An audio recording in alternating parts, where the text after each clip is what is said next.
Dear நண்பா நண்பீஸ், நான் உங்களில் ஒருவள் ஜேகே. ஸோ இன்னைக்கு நம்ம இந்த வீடியோவில் என்ன பார்க்க போறோம் அப்படின்னா, கார்த்திகை தீபம் ஸ்பெஷல் தாங்க பார்க்க போறோம். ஸோ ஆல்ரெடி கார்த்திகை தீபத்தை பத்தின ஒரு டீட்டெயில் எலாபரேட்டட் ஹிஸ்டரி வந்து நான் ஷேர் பண்ணியிருந்தேன். இன்கேஸ் அந்த வீடியோவை மிஸ் பண்ணியிருந்தீங்கன்னா நான் டிஸ்கிரிப்ஷனில் லிங்க் அட்டாச் பண்றேன், நீங்க அதை போய் பார்க்கலாம்.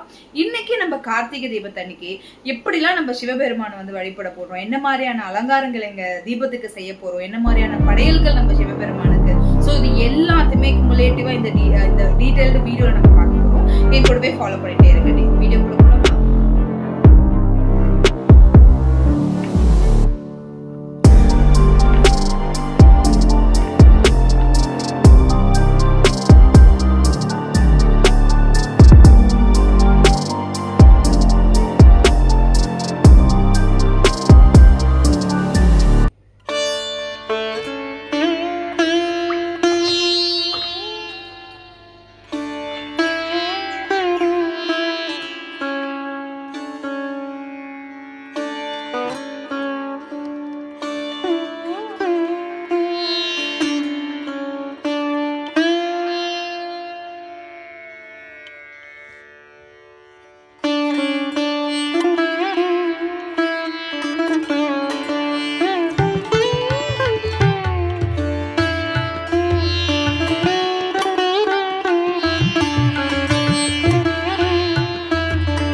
எங்க வீட்டு கார்த்திகை தீபம் வந்து சீரும் சிறப்புமா ஜெகஜோதியா இருந்துச்சுங்க.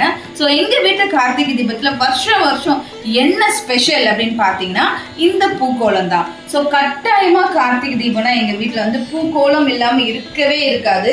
ஏதாச்சும் ஒரு பூக்கோளம் வந்து இருக்கும். இந்த வருஷம் வந்து நாங்க சிவபெருமானையே அந்த லிங்க ரூபத்துல வந்து பூக்கோளமா இருந்தோம். அதுக்கப்புறம் இந்த பஞ்சாமிர்தமும் இந்த பூக்கோளமும் இல்லாம எங்களோட கார்த்திகை தீபம் வந்து என்னைக்குமே நிறைவு அடையவே அடையாது. எண்ணற்ற விளக்குகளை ஏற்றி வீடு முழுக்க ஒளிர செஞ்சோம். இந்த ஒளியானது வந்து எல்லாரோட வாழ்க்கையிலுமே ஒளி வீசும். எந்த ஒரு தீமையும் இல்லாம, எந்த ஒரு நெகட்டிவிட்டியும் இல்லாம பாசிட்டிவா உங்களோட லைஃப் வந்து இனிமே வந்து ஜேர்னி ஆகும். தன்யவாத். நான் உங்களில் ஒருவர் ஜேகே.